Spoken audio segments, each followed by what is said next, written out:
저희가 사무엘상의 은혜를 받고 나서 이 월요일에 아바드라는 주제로 계속해서 말씀의 은혜를 받고 있습니다. 아바드라는 건 예배자의 삶을 의미하는 것이고요. 저희들이 왜 특별히 월요일에 아바드의 삶으로 지금 은혜를 받고 있는가? 그 목표는 이제 2024년 영신 베델 기도회 하나님의 음성, 달라스 빌라드 교수님의 그 책을 다 저희 교회가 나눠드렸습니다. 그 책을 함께 읽고 온 성도와 함께 하나님의 음성을 듣자. 하나님의 음성을 듣는 교회가 되자.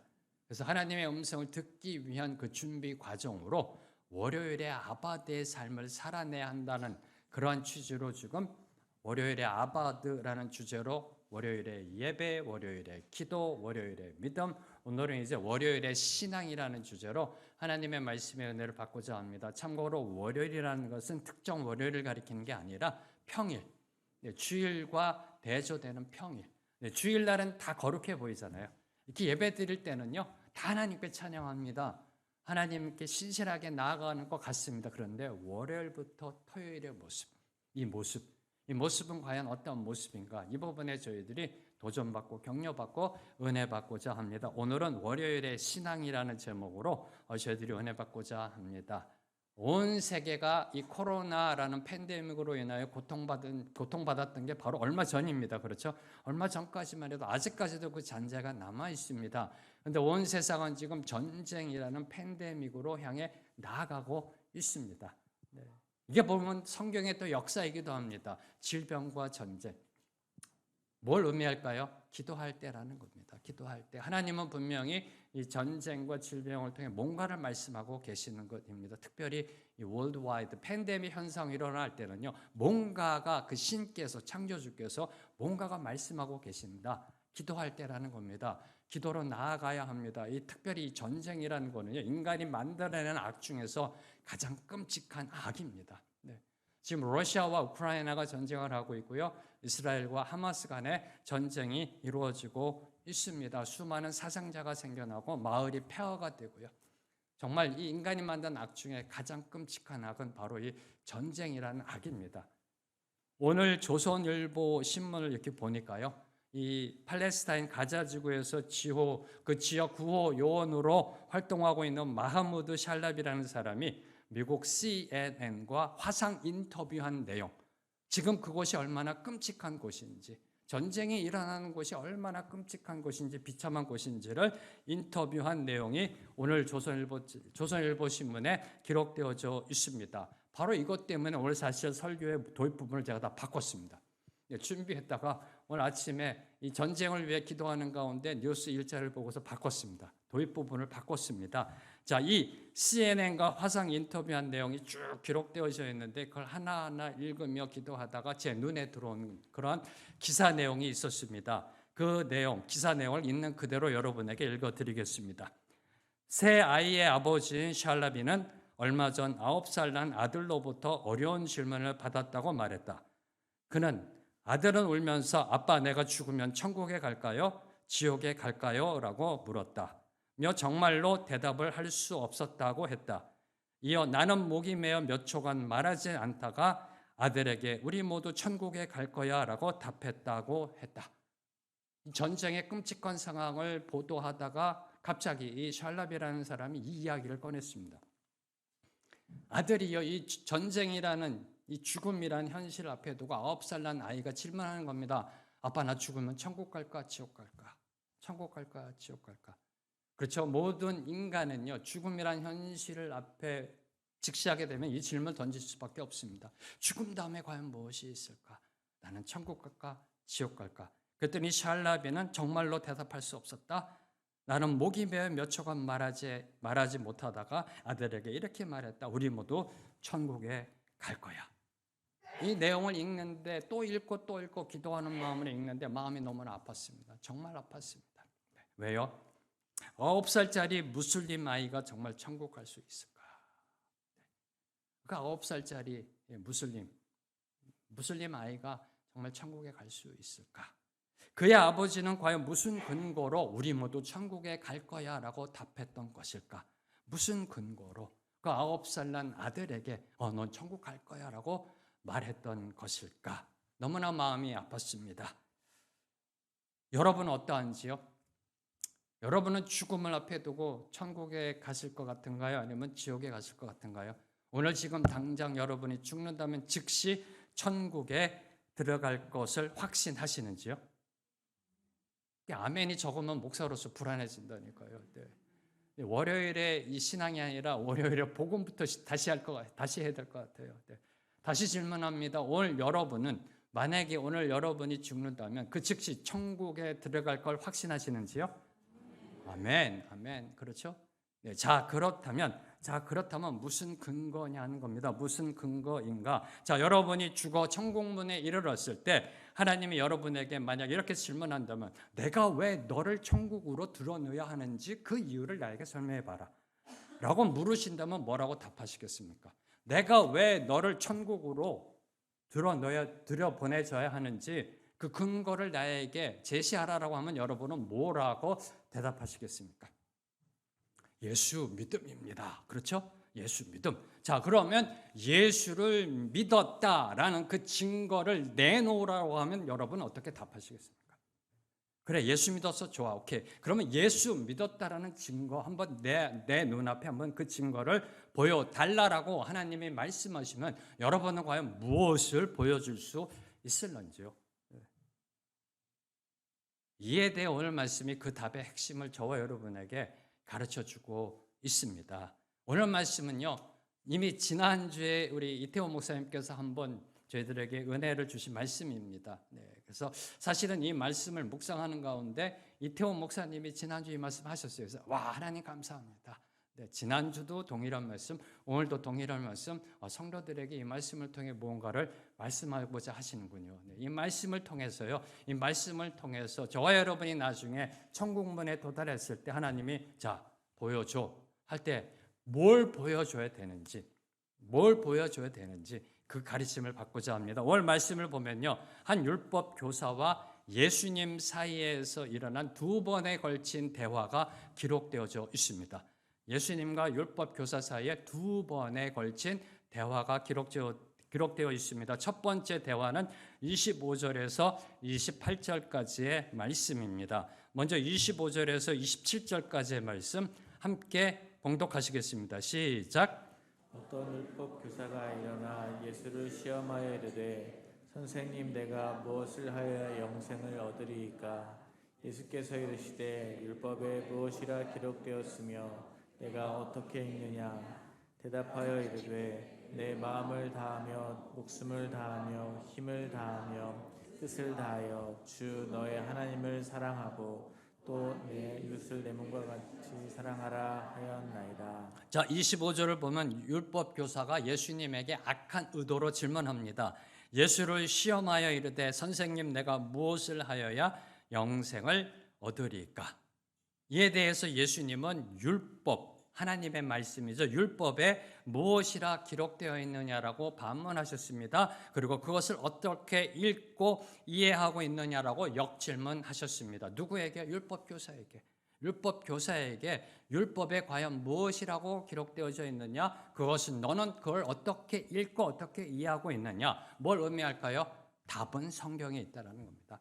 답은 성경에 있다. 여기서부터 출발하는 겁니다. 모든 인생의 답, 정답, 구원, 영생, 나중에 천국문 들어가서 하나님 앞에 보여줘야 될 것에 대한 가르침이 어디에 있다? 성경에 있다라는 사실을 먼저 주님은 암시했던 겁니다. 27절을 보면 예수님의 질문에 율법 교사는 다음과 같이 대답하였습니다. 내 마음을 다하며 목숨을 다하며 힘을 다하며 뜻을 다하며 주 너의 하나님을 사랑하고 또한 내 이웃을 내 자신같이 사랑하라.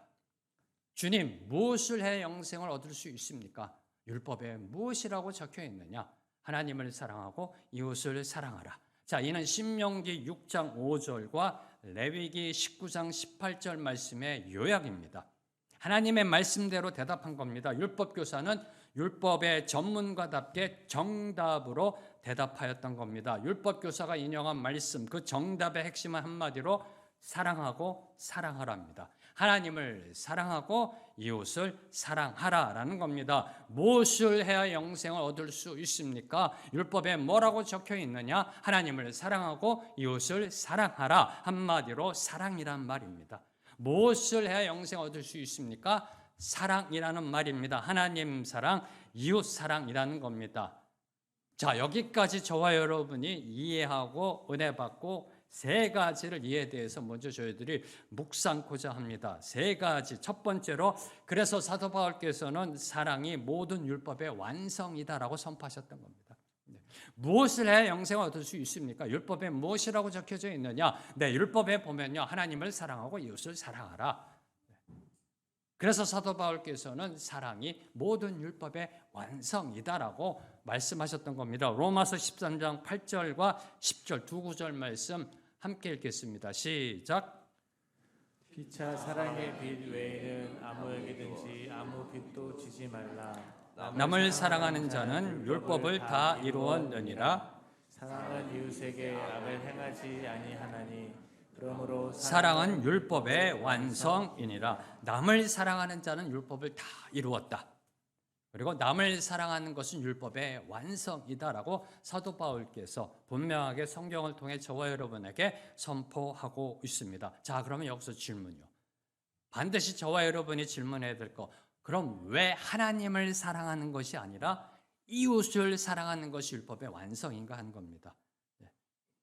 하나님 사랑과 이웃 사랑, 여러분이 생각할 때 어느 것이 더 중요한가요? 어느 것이 더 중요한가요? 어느 것이 더 우선돼야 되는가요? 하나님 사랑 아닌가요? 네. 하나님 사랑 아닌가? 이웃 사랑하는데 하나님 사랑 안 하면 말짱 꽝이죠. 네. 하나님 사랑 아닌가요? 그런데 왜 사도 바울께서는 하나님 사랑이 아니라 남을 사랑하는 것, 이웃을 사랑하는 것이 모든 율법의 완성이다라고 말씀하셨던 것일까? 자, 복음서에 보면 예수님께 한 율법 교사가 율법 중에서 어느 계명이 가장 큰지를 질문하셨습니다. 선생님, 라피오, 율법 중에 어떤 계명이 가장 큽니까? 이때 예수님이 이렇게 대답하셨습니다. 내 마음을 다하고 목숨을 다하고 뜻을 다하여 주 너의 하나님을 사랑하라. 율법적으로 대답하신 거죠. 말씀대로 대답하신 거죠. 그리고 이렇게 말씀하셨습니다. 이것이 크고 첫째 되는 계명이다. 이것이 크고 첫째 되는 계명이고 둘째도 그와 같으니 내 이웃을 내 자신같이 사랑하라라고 대답하셨습니다. 크고 첫째 되는 계명은 하나님 사랑이고 그 다음 둘째 되는 계명은 이웃을 사랑하는 것이다라고 대답하셨습니다. 자, 그럼 다시 질문합니다. 왜 크고 첫째 되는 계명 하나님 사랑이 아니라 둘째 계명 이웃 사랑이 율법의 완성인가라는 이 질문입니다. 한번 생각해 보시기 바랍니다. 예수님은 분명히 크고 첫째 되는 계명이 하나님 사랑이라고 말씀하셨습니다. 오늘도 율법 교사가 보면은 먼저 하나님 사랑을 먼저 이야기합니다. 하나님을 사랑하고 이웃을 사랑하라. 하나님 사랑이 크고 첫째 되는 계명인데 왜 사도 바울께서는 왜 성경은 남을 사랑하는 것이 모든 율법의 완성이다라고 선포하고 계시는 것일까? 이에 대해서 사도 요한께서 우리에게 답을 주고 계십니다. 요한 1서 4장 20절 말씀 함께 읽습니다. 시작. 누구든지 하나님을 사랑하노라 하고 그 형제를 미워하면 그는 거짓말하는 자니 보는 바 그 형제를 사랑하지 아니하는 자는 보지 못하는 바 하나님을 사랑할 수 없느니라. 하나님은 사랑하시는지요? 그럼 혹시 지금 여러분 마음 가운데 미워하는 분이 계시는지요? 이 부분을 지금 성경은 저와 여러분에게 질문을 던지고 있는 겁니다. 저와 여러분의 삶 속에서 사랑이라는 것이 어떻게 이루어져야 되는지에 대한 하나님을 사랑하노라고 그 형제를 미워하면 다 거짓말하는 자다. 보는 바 그 형제를 사랑하지 않는 자는 보지 못하는 바 하나님을 어떻게 사랑할 수 있느냐라고 사도 요한께서 말씀하고 계시는 겁니다. 이는 하나님을 향한 사랑, 이 사랑은 이웃, 형제를 향한 사랑으로 증명되어진다라는 성경적 진리를 강조하고 있는 겁니다. 하나님을 사랑하시는지요? 그럼 그것이 우리가 이웃, 형제를 사랑하는 것으로 증명되어진다는 겁니다. 다시 말해 우리 눈에 보이는 가시적인 우리 형제 이웃을 사랑하는 것이 눈에 보이지 않는 영이신 하나님을 사랑하는 척도다라는 것입니다. 눈에 보이지 않는 하나님을 사랑하는 것 우리가 어떻게 증명할 수 있을는지요? 하나님 사랑하시잖아요. 어떻게 증명할 수 있을는지요? 하나님 얼마나 사랑하세요? 하늘만큼 땅만큼 내 목숨만큼 하나님 사랑합니다. 안 그러신가요? 우리에게 값없는 은혜를 베푸신 그 하나님의 은혜, 하나님 사랑하잖아요. 어떻게 증명하실는지요? 형제 이웃을 사랑함으로 증명되어진다라는 겁니다. 베드로를 예수님께서 다시 회복시키실 때 갈릴리 바닷가에서 요한복음 21장에 보면 3번 물으셨습니다. 네가 나를 사랑하느냐? 왜요? 3번 부인했기 때문에. 그렇죠?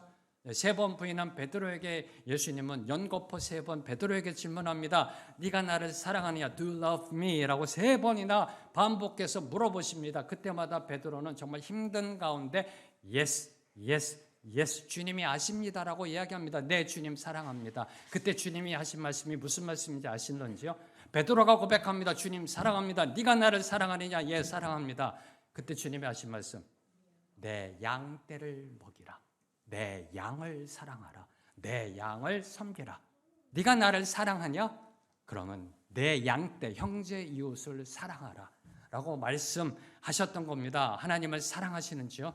기억하십시오. 하나님 사랑은 이웃 사랑으로 증명되어진다라는 겁니다. 다시 한번 요한일서 4장 20절의 말씀을 선포합니다. 누구든지 하나님을 사랑하노라고 그 형제를 미워하면 이는 거짓말하는 자다. 2번째로 묵상하는 것. 그럼 하나님을 사랑하고 이웃을 사랑해야 구원을 받을 수 있는 것인가? 무엇으로 영생 얻을 수 있습니까? 율법에 무엇이라고 적혀져 있느냐? 네, 율법에 하나님을 사랑하고 이웃을 사랑하라라고 되어 있습니다. 자, 그러면 하나님을 사랑하고 이웃을 사랑해야 구원받을 수 있는가? 아니요. 성경적 대답은 no입니다. 왜요? 구원은 하나님께서 우리에게 주시는 값없는 은혜잖아요. 어떤 자격이 있고 어떤 조건이 있고 어떤 공로가 있으면 오늘 저와 여러분 그 어느 누구도 구원받을 수가 없습니다. 솔직해지십시다. 여러분이 여러분을 한번 잘 아시잖아요. 여러분의 마음속 한번 쭉 보세요. 시기, 질투, 미움, 증오가 있는 이 마음 구원받을 수 있으세요? 자격 없습니다. 형편 없습니다. 목사, 헤레비도 자격 없습니다. 인간입니다. 하나님이 우리에게 베푸신 값없는 은혜, 십자가 대속의 은혜로 저와 여러분은 구원받은 겁니다. 저희들이 에베소서로 지금 새벽 생명의 삶 큐티하고 있는데요. 분명하게 선포하고 계시잖아요. 하나님의 은혜의 선물이다라고. 구원은 하나님의 은혜의 선물입니다. 자, 그러면 무슨 소리인가요? 오늘 말씀이 우리에게 이야기하고자 하는 것은 어떤 의미인가요? 하나님 사랑, 이웃 사랑이 구원 받았음을 보여주는 증거라는 것입니다. 여러분 구원 받으셨는지요? 네, 받았죠.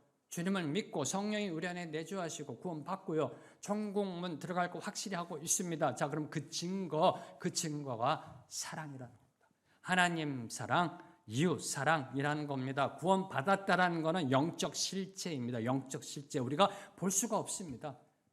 뭐가 이렇게 증명서가 있는 것도 아니고요. 뭐 서티피케이트가 나오는 것도 아니잖아요.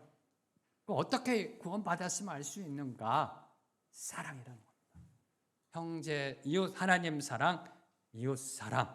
그리고 하나님 사랑은 이웃 사랑으로 증명되어진다. 즉 구원받았음을 증명하는 것이 바로 사랑이라는 겁니다. 다시 말해 구원받은 자는, 하나님의 은혜로 구원받은 자는 반드시 하나님을 사랑하고 이웃을 사랑하게 되어 있다라는 말입니다. 3번째로 묵상하는 거, 하나님을 사랑하고 이웃을 사랑하라라는 이 성경에서 우리에게 선포하고 있는 이 명령은 현재 시제라는 겁니다. 현재 시제. 여러분이 어제 읽어도 현재 시제고요. 오늘 읽어도 현재 시제, 내일 읽어도 현재 시제, 10년 뒤에 읽어도 사랑하고 사랑하라. 현재 시제라는 겁니다. 어제도 오늘도 내일도 사랑하고 사랑하라는 겁니다. 자, 이런 사랑은 명사가 아니라는 겁니다. 사랑은 명사가 아니라 동사라는 겁니다. 동사. 사랑은 개념이 아니라는 겁니다. 사랑은 행동이라는 겁니다. 사랑은 감정이 아니라 우리의 삶이라는 겁니다. 우리의 삶. 사랑하고 사랑하라는 것은 명사가 아니라 동사요, 개념이 아니라 행동이요, 감정이 아니라 삶임을 우리에게 알려주고 있는 겁니다. 그리고 그 사랑에는 그 끝이 없음을 암시하는 겁니다. 사랑하고 사랑하라. 내일도 사랑하고 내일도 사랑하라. 그 끝이 없음을 암시합니다. 사랑은 우리가 이 땅을 살아가는 데 있어서 일평생 실천해야 할 주님의 명령이자 계명이라는 겁니다. 주님의 명령이자 계명. 바로 이것이 영생을 무엇을 얻을 수 있습니까에 대한 성경적 대답입니다. 성경적 대답. 사랑하고 사랑하라. 사랑하고 사랑하라. 기억하십시오. 우리 믿는 자들에게 사랑은 선택사항이 아니라는 것. 내가 기분 내킬 때 사랑하고요. 난 정말 기분이 요새 별로 안 좋아. 그럼 사랑 안 하는 거고요. 선택사항이 아니라는 겁니다. 사랑은 도덕적 가르침이나 교훈이나 덕목이 아니라 주님의 명령이라는 겁니다. 명령. 사랑하고 사랑하라. 요한복음에 보면 주님께서 십자가 지시기 전에도 내가 너에게 새 계명을 주노니 너희가 서로 사랑해 줄래?가 아니라 사랑하라 합니다. 사랑하라. 내가 너희를 사랑한 것 같이 서로 사랑하라. 명령입니다. 명령. 반드시 저와 여러분이 순종해야 돼. 바로 그것이 구원받은 자의 모습이라는 겁니다. 자, 이제 28절을 보면요. 영생을 어떻게 얻을 수 있는가에 대한 그 질문에 대해 하나님 사랑, 이웃 사랑이 절대 필수라고 답한 율법 교사를 향해 예수님은 이렇게 대답하셨습니다. 28절 말씀 함께 읽습니다. 시작. 예수께서 이르시되 내 대답이 옳도다. 이를 행하라. 그리하면 살리라 하시니. 내 대답이 옳도다. 내 대답이 옳도다. 여기서 끝마쳤으면 얼마나 좋을까요? 근데 그 다음에 예수님 말씀하신 이를 행하라. 그러면 살리라. 그러면 살리라. 네. 이를 행하라. 그러면 살리라. 자, 이는 하나님을 사랑하고 이웃을 사랑하는 자가 영생을 얻은 자임을 분명히 보여주고 있습니다. 신앙은 정답을 맞추는 것이 아니라는 겁니다. 네. 내 말이 옳도다에서 끝났으면은 신앙은 정답을 맞추는 겁니다. 100점. 그래.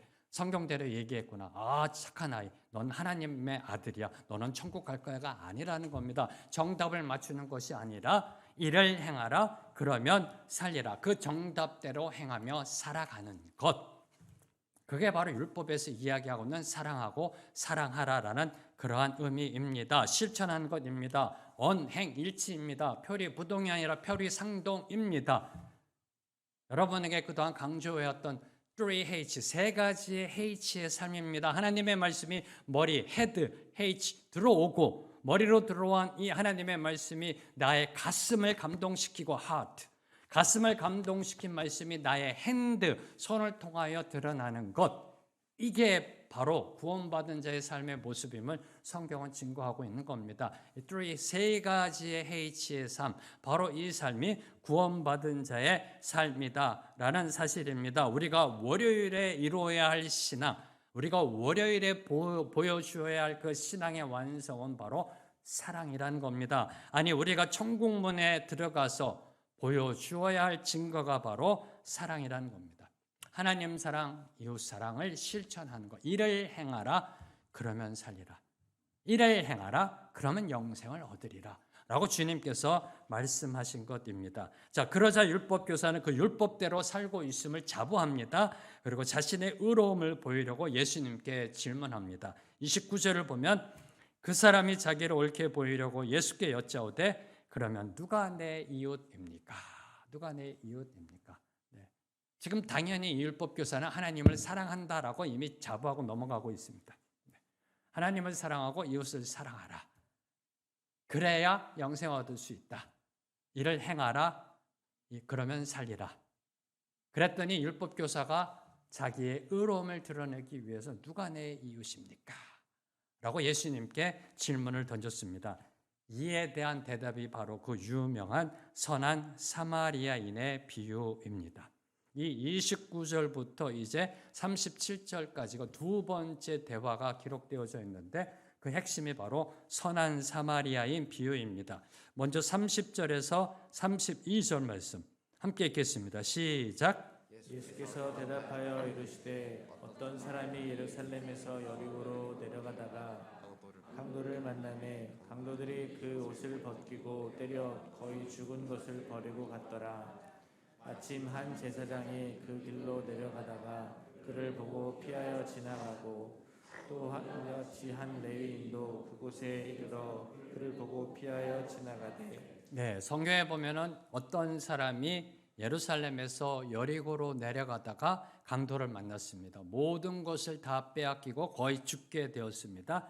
그때 등장한 사람들이 제사장과 레위인이었다고 기록되어 있습니다. 여기서 먼저 저와 여러분이 주목해야 될 것, 예루살렘은 고도가 약 760m 정도 되고요. 성지순례 다녀오신 분들은 아마 아실 겁니다. 이렇게 산지고요. 그다음에 여리고는 바다보다 낮습니다. 해저 250m, 고도 차이가 한 1000m 납니다. 그리고 참고로 예루살렘에서 여리고까지의 거리가 36km. 평지였었으면 상당히 짧을 텐데요. 산길이어서 내려오는데 36km. 그리고 4세기까지 강도가 그 길에 출몰하였다는 기록이 있습니다. 4세기까지 강도가 출몰하였다. 그리고 당시 여리고는요, 예루살렘 밑에 있던 여리고는 제사장과 이 주니어 제사장급과 이 레위인들이 많이 살던 성읍입니다. 이 예루살렘에는 고위 관리들과 그다음에 대제사장, 시니어 제사장, 시니어 랍비들이 주로 살았고요. 되게 제사장 중에서도 주니어급 내지는 레위인들은 주로 여리고에 살았다라고 기록되어져 있습니다. 그래서 아마도 오늘 말씀 속에 나오는 제사장과 레위인은 예루살렘 성전에 올라가서 이 종교적 의무를 다하고 여리고로 내려가던 중에 그 강도 만난 사람을 보게 되었던 겁니다. 그런데 그들 모두 다 피하여 지나갔다라고 기록되어져 있습니다. 그럼 당연히 질문을 던져야죠. 그럼 왜 피하여 지나갔는가? 왜 피하여 지나갔는가? 이 질문을 던져야 되지 않을까요? 최소한 인간이라면, 최소한 제사장이라면, 레위인이라면, 최소한 목사라면, 장로라면, 권사라면 사람이 피를 흘리고 쓰러져 있으면 가가지고 사람이 죽었나 안 죽었나 생사 확인이라도 해야 되는 거 아닌가요? 그렇죠?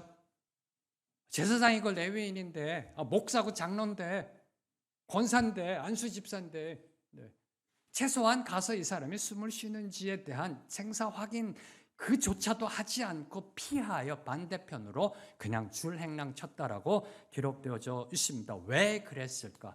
왜 그랬을까? 저는 이 부분을 묵상하다가요, 다음 두 가지의 두려움이 제사장과 레위인에게 있었을 것이다라고 결론을 내렸습니다. 첫 번째는 이 육적 두려움, 인간적 두려움, 육신적 두려움이죠. 어떤 두려움이요? 강도 만날 두려움. 역사적인 기록을 보면 4세기까지 강도가 출몰했다니까요. 그 지역이에요.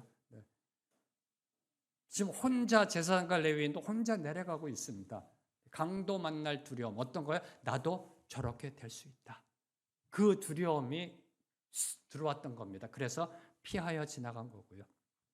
두 번째 두려움은 종교적 두려움입니다. 종교적 두려움. 정결법이라는 게 있습니다. 유대인에게는 정결법이 있어서 시체나 피를 만지게 되면 부정하다라고 취급받았습니다.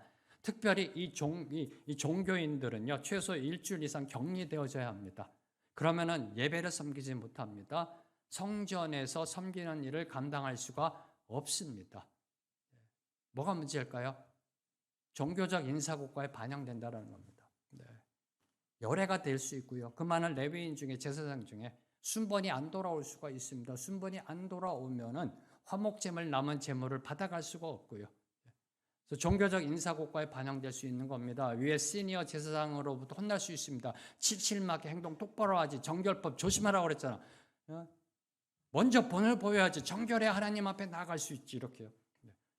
첫 번째는 육적 두려움과 두 번째는 종교적 두려움 때문에 아마 제사장과 레위인은 피하여 가지 않았을까라고 생각합니다. 저는 이 부분을 묵상하다가 갑자기 이런 생각이 들었습니다. 만일 주일 아침 예배를 섬기기 위해 여러분이 오고 있었는데요.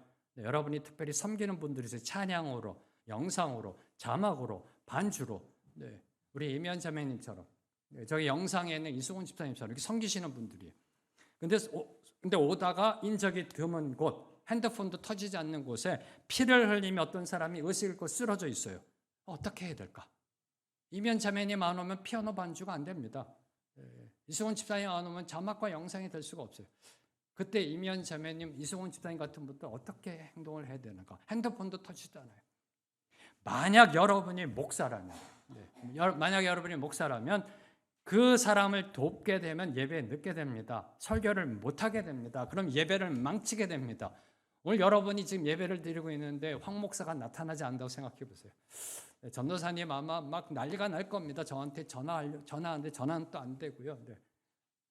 예배가 안 되잖아요. 웅성웅성, 성도들은 웅성웅성. 어떻게 해야 하는가?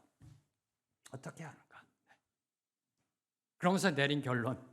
하나님을 믿는 신앙의 본질은 사랑하라이다. 사랑의 실천이 가장 거룩한 예배이다. 라는 결론으로 갈 수밖에 없었습니다. 목사로서 예배를 섬기는 것도 저에 대한 하나님의 의무고요. 그리고 쓰러져 있는 그 강도 만난 자를 돌보는 것도 목사로서 성로서 당연히 해야 할 의무인데 그때마다 성령께서 인도하시는 대로 이끌림 받아야 되겠다. 그러면서 내린 결론, 사랑의 실천이 가장 거룩한 예배다. 사랑의 실천이 가장 거룩한 예배다라는 결론으로 내릴 수밖에 없었습니다. 아마 이런 고민이 제사장과 레위인에게도 있었을 것입니다. 자, 33절과 이제 35절을 보면요. 제사장과 레위인이 지나간 후 또 다른 한 사람이 등장합니다. 제가 이 앞부분에 제사장과 레위인을 좀 더 이렇게 현실에 맞게 예를 들어 설명한 거는요. 너무 나쁜 사람들이라고 비난 지적하지 말라라고 제가 드리는 말씀입니다. 네. 저나 여러분이나 다 똑같다라는 겁니다. 두렵잖아요. 강도 만날까 봐. 그리고 여러분이 섬기는 분인데 특별히 안 오게 되면 예배가 망치잖아요. 이런 고민들이 있을 거다라는 겁니다. 네. 그래서 특별히 이 선한 사마리아인 비유를 읽다 보면요. 제사장, 레위인, 나쁜 사람. 아예 이렇게 딱 선을 거놓고서 봅니다. 이렇게. 그런데 나도 제사장과 레위인이 될 수 있다는 겁니다. 나도. 자, 다음으로 33절과 35절을 보면 제사장과 레위인이 지나간 후 또 다른 한 사람이 등장합니다. 33절에서 35절 말씀 함께 읽습니다. 시작. 어떤 사마리아 사람은 여행하는 중 거기 이르러 그를 보고 불쌍히 여겨 가까이 가서 기름과 포도주를 그 상처에 붓고 싸매고 자기 짐승에 태워 주막으로 데리고 가서 돌보아 주니라. 그 이튿날 그가 주막 주인에게 데나리온 2를 내어 주며 이 사람을 돌보라 주라. 비용이 더 들면 내가 돌아올 때 갚으리라 하였으니. 네, 세 번째 등장하는 인물은 사마리아 사람입니다. 사마리아 사람은 당시 유대인들로부터 멸시받던 사람입니다. 천대받던 사람입니다. 개 취급당하던, 개 무시당하던 사람들입니다. 그런 사마리아 사람도 강도 만난 자를 보게 되었다라고 기록되어 있습니다. 여기까지는 제사장과 레위인들과 같습니다. 그렇죠? 봤습니다. 근데 그 다음이 다릅니다. 그 다음이 다릅니다. 보고 어떻게 하였는가? 33절을 보면 사마리아 사람은 그를 보고, 여기에 봤다라는 건 인지하였다라는 겁니다. 인지하였다. 그리고 불쌍히 여겨 긍휼의 공감으로 나아갔다는 겁니다. 네, 아픔의 공감이 있었다는 겁니다. 긍휼의 공감. 그리고 34절에 보면 가까이 가서 접근했다는 겁니다. 가까이 가서 싸매고 태워 돌보아 주니라. 상처에 붓고 싸매고 자기 짐승에 태워 주막으로 데리고 가서 돌보아 주니라. 돌봐 주었다는 겁니다. 행동으로 나타났다는 겁니다. 그리고 35절 내가 돌아올 때 갚으리라. 지속적 돌봄과 배려의 책임감이 있었다는 겁니다. 이를 요약하면 사마리아 사람은 인지하였고요, 공감하였고요, 다가갔고요, 접근했고요, 돌봐 주었고요, 그리고 한 번 돌봄으로 끝난 것이 아니라 지속적 돌봄의 책임감으로 나아갔다. 이 모습으로 강도 만난 자를 대하였다. 이게 바로 사랑이라는 겁니다. 이게 바로 사랑을 실천한 모습이라는 겁니다. 다시 말해 사랑은요, 보는 것부터 출발합니다. 사랑은 보는 것부터 출발합니다. 인지가 되어져야 되잖아요. 근데 봤다는 건 그냥 이렇게 뭘 봤다가 아니라 다른 사람이 처한 상황과 그 처지를 보는 거죠. 읽는 거죠. 이해하는 거죠. 얼마나 힘들까. 공감으로 나아갑니다. 봅니다. 인지합니다. 그리고 공감으로 나아갑니다. 공감 차원으로 끝나는 게 아니라 가까이 다가갑니다. 안아줍니다. 돌보아 줍니다. 그리고 지속적 배려로 나아갑니다. 이게 바로 사랑임을 보여주고 있는 겁니다. 보고 불쌍히 여기고 가까이 다가가 손을 내밀어 안아주며 돌보아 주는 것, 그것도 잠깐이 아니라 계속 쭉, 언제까지요?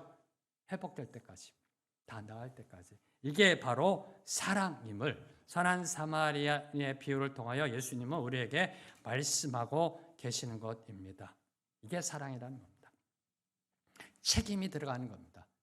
보는 인지로부터 출발하여 가까이 다가가 손을 펴고 책임 있는 돌봄으로 나아가는 거, 이게 바로 사랑임을 보여주고 있습니다. 여기서 저와 여러분이 놓치지 말아야 될 것, 반드시 놓치지 말아야 될 것 두 가지가 있습니다. 첫 번째, 사마리아 사람은요, 세상에서 우리 인간이 이 세상을 살아가는 데 있어서 가장 중요한 두 가지, 뭘까요?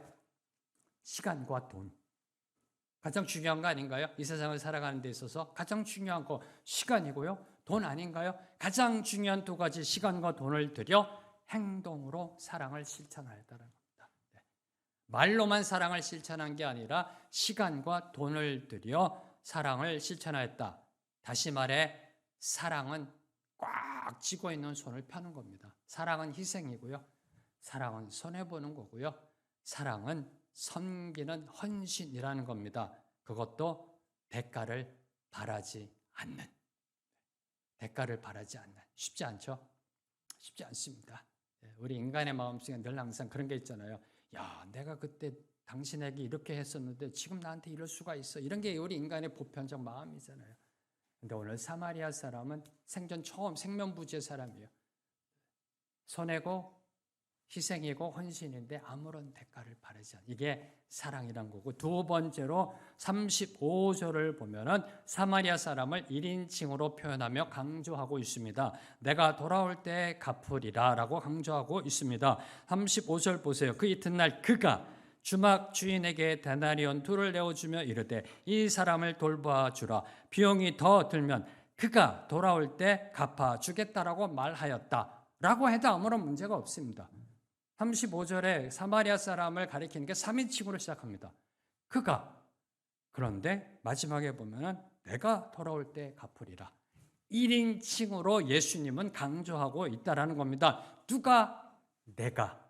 누가 사랑을 실천해야 되는가? 함께 따라하겠습니다. 바로 내가. 목소리가 작으면 제가 설교 다음에 진행이 안 되잖아요. 누가 사랑을 실천해야 되나요? 바로 내가. 이걸 강조하시는 겁니다. 주님께서요. 네. 3인칭 그가 시작했던 주님의 말씀이 내가로 바뀝니다. 내가 해야 한다라는 겁니다. 그가 하는 게 아니라, 사마리아 사람 그가 하는 것이 아니라 내가 해야 된다. 내가 해야 된다. 라는 사실을 강조하고 있습니다. 이제 36절과 37절을 보면요, 선한 사마리아 사람 비유를 다 말씀하신 후에 예수님은 율법 교사를 향해 질문하십니다. 36절과 37절 말씀 함께 읽습니다. 시작. 내 생각에는 이 세 사람 중에 누가 강도만난 자의 이웃이 되겠느냐? 이르되 자비를 베푼 자니이다. 예수께서 이르시되 가서 너도 이와 같이 하라 하시니라. 36절, 이 세 사람 중 누가 강도 만난 사람의 이웃이라고 생각하느냐라고 주님이 질문하셨습니다. 예수님의 질문은 29절의 율법학자의 질문, 율법교사의 질문, 무슨 질문이었나요? 주님, 내 이웃이 누굽니까? 네. 자, 영생을 얻으려면 어떻게 해야 됩니까? 율법에 무엇이라고 적혀 있느냐? 하나님 사랑하고 이웃을 사랑하라. 내 말이 옳도다. 이를 행하면 살리라. 이를 행하면 영생을 얻으리라. 네, 주님 알겠습니다. 그러면 저는 하나님을 사랑하는데요. 이웃이 누굽니까? 이웃이 누굽니까? 라는 질문에 대한 예수님의 답, 그 역질문은 이 세 사람 중 누가 강도 만난 사람의 이웃이라고 생각하느냐라고 질문하신 겁니다. 내 이웃이 누굽니까? 라고 질문한 것에 대해서 예수님은 강도 만난 자의 이웃이 누구라고 생각하느냐라고 질문하셨던 겁니다. 뭘 의미하고 계시는가요? 주님은요. 내 이웃이 누굽니까? 내가 사랑해야 될 이웃이 누굽니까? 질문했더니 예수님이 이렇게 말씀하십니다. 이 강도 만난 자의 이웃이 너는 누구라고 생각하느냐? 자, 이는 누가 내 이웃인가를 아는 것이 중요한 것이 아니라 그 누군가의 이웃이 되어주는 것이 중요하다는 겁니다. 누가 내 이웃입니까? 내가 사랑해야 될 이웃이 누구입니까를 아는 것이 중요한 것이 아니라 내가 그 누군가의 이웃이 되어주는 것, 이게 중요하다는 사실을 교훈한 질문입니다. 단순히 누군가가 내 이웃이다, 내 이웃은 이런 사람이다 라는 그 정보적 아는 것, 그 사실이 율법의 본질이 아니라 사랑 실천함이 이웃을 만들어낸다. 사랑을 실천하는 것이 이웃을 만들어낸다라는 진리를 강조하고 있는 겁니다. 누가 강도 만난 자의 이웃이냐? 사랑을 실천한 자, 자비를 베푸는 자, 사랑을 실천하는 것이 이웃을 만든다라는 사실을 강조하고 있는 겁니다. 이 예수님의 질문에 율법교사가 대답합니다. 자비를 베푼 사람입니다. 마지막까지 꼬장 부려요. 역시 율법교사다워요. 자비를 베푼 자입니다. 정답은 사마리아 사람이잖아요. 제사장, 레위인, 사마리아 사람. 네, 자비를 베푼 사람입니다. 즉 사랑을 베푼 사람입니다가 이웃이라는 거죠. 네. 율법교사는 그가 무시하고 차별하던 사마리안이란 그 이름조차 입에 담기를 거부하고 돌려 말했던 겁니다. 사마리아인이라는 그 이름조차요 입에 올리기를 싫었던 겁니다. 천대하고 무시하고 이방인보다 못하다라고 개취급하는 그 이름조차도 입에 담기 싫어서 돌려 말한 겁니다. 자비를 베푼 사람입니다. 왜요? 유대인에게 이웃은 유대인이기 때문에. 유대인에게 이웃은 같은 혈통, 같은 민족, 같은 종교, 유대인이기 때문에. 유대교를 믿는 사람들만이 자기의 이웃이기 때문에 자비를 베푼 사람이다라고 대답했던 겁니다. 오늘 여러분의 이웃은 과연 누구인지요? 여러분의 이웃은 누구이신지요? 오늘 우리의 이웃은 나와 신분, 교육 수준, 생각 등이 비슷하거나 또는 내게 호의적인 사람들만이 아니란 사실입니다. 같은 혈통, 같은 민족, 같은 수준, 같은 교육 수준, 같은 이 말도 통하고요. 생활 환경도 비슷하고요. 그런 부류의 사람들만이 아니라 우리의 이웃은 내가 무시하던 사람, 내가 왕따하던 사람, 내가 차별하던 사람, 그리고 내 도움을 절실히 필요로 하는 사람. 그들이 바로 우리의 이웃이 됨을 오늘 말씀을 교훈하고 있습니다. 자, 오늘 말씀은 무엇으로 영생을 얻을 수 있습니까? 라는 질문으로 시작했습니다. 무엇으로 영생을 얻을 수 있습니까? 시작된 예수님과 율법교사의 대화는 이렇게 끝을 맺고 있습니다. 37절 마지막 부분. 가서 너도 이와 같이 하라. Go and do the same. Go and do the same. 무엇으로 영생을 얻을 수 있습니까? Go and do the same. 가서 너도 이와 같이 하라. 이것이 바로 구원의 핵심입니다.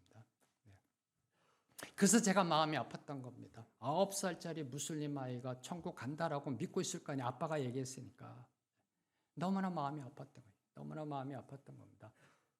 예수 믿고 그 하나님의 말씀대로 살아가는 그 모습이 드러나줘야 되는데 너무나 이게 마음이 아팠던 겁니다. 이 신앙의 본질은 예수 믿고 하나님을 사랑하고 이웃을 사랑하는 것. 이것이 우리가 천국문 들어갈 때 보여줘야 되는 엔트리 비자라는 겁니다. 저 예수 믿었는데요. 증거 보여줘.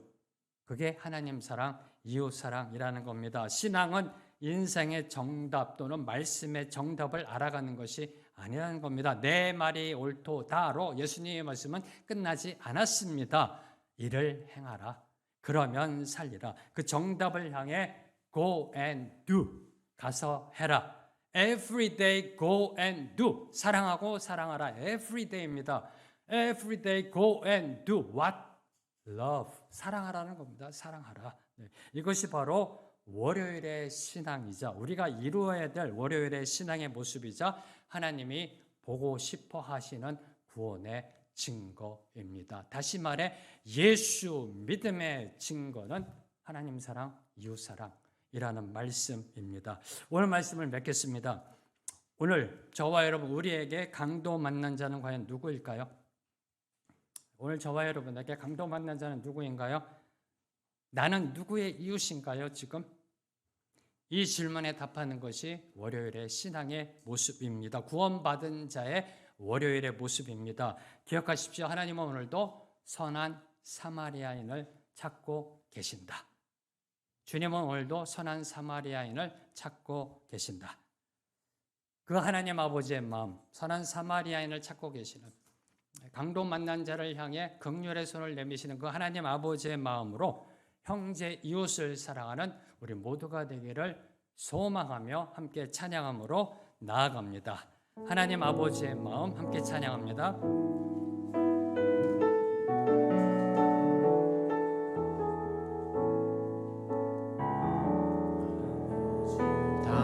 당신의 마음이 있는 곳에 나의 마음이 있기를 원해요. 아버지 당신의 눈물 아버지 당신의 눈물이 고인 곳에 눈물이 고인 곳에 나의 눈물이 고이길 원해요. 눈물이 보이길 원해요. 아버지 당신이 바라보는 영혼에게 아버지 당신이 바라보는 영혼 나의 두 눈이 향하기를 원해요. 이게 사랑입니다. 나의 두 눈이 향하길 원해요. 아버지 당신이 울고 있는 어두운 땅에 아버지 당신이 울고 있는 어두운 땅에 나의 두 발이 향하길 원해요. 향하길 원해요. 나의 마음이 아버지의 마음하라. 마음이 아버지의 마음하라. 내 모든 뜻 아버지의 뜻이 될 수 있기를 아버지의 뜻이 될 수 있기를 나의 온 몸이 아버지의 마음하라. 아버지의 마음 내 모든 삶 당신의 삶 되기를 모든 삶 당신의 삶 한 번 더 찬양합니다. 아버지 당신의 마음이 있는 곳에 이게 사랑입니다. 하나님 아버지 마음 있는 곳에 우리의 마음이 있는 곳이 사랑입니다. 나의 마음이 있기를 원해요. 아버지 당신의 눈물이 고인 곳에 당신의 그것을 보게 하여 주시옵소서. 고인 곳에 나의 눈물이 고이길 원해요. 눈물이 보이길 원해요. 아버지 당신이 바라보는 영혼에게 아버지 당신이 우리도 보게 하옵소서. 그 영혼을 보게 하여 주시옵소서. 바라보는 영혼에 나의 두 눈이 향하길 원해요. 나의 두 눈이 향하길 원해요. 아버지 당신이 울고 있는 어두운 땅에 아버지 당신이 울고 있는 어두운 땅에 나의 두 발이 향하길 원해요. 향하길 원해요. 나의 마음이 아버지의 마음하라. 주님 알게 없으소. 아버지의 마음하라. 내 모든 뜻 아버지의 뜻이 될 수 있기를 나의 온 몸이 아버지의 마음하라. 내 모든 삶 당신의 삶 되길 나의 마음이 아버지의 마음하라. 나의 마음이 아버지의 마음하라. 내 모든 뜻 아버지의 뜻이 될 수 있기를 나의 온 몸이 아버지의 마음하라. 내 모든 삶 당신의 삶 되기를. 하나님 감사합니다. 오늘도 말씀을 통하여 무엇을 영생을 얻을 수 있는지 우리에게 가르쳐 주심에 감사합니다. 아니 영생 얻은 자의 삶의 모습이 월요일의 신앙의 모습이 어떤 모습인지 말씀하여 주심에 감사합니다. 이제 깨달았으니 그대로 살아가게 하옵소서. 이를 행하라 그러면 살리라라는 주님의 말씀 붙잡고 하나님 아버지 마음에 있는 그곳을 향하여 하나님 아버지가 울고 계신 그곳을 향하여 주님의 사랑 들고 나아가는 우리 모두가 되게 하여 주시옵소서. 예수님의 이름으로 기도합니다. 아멘.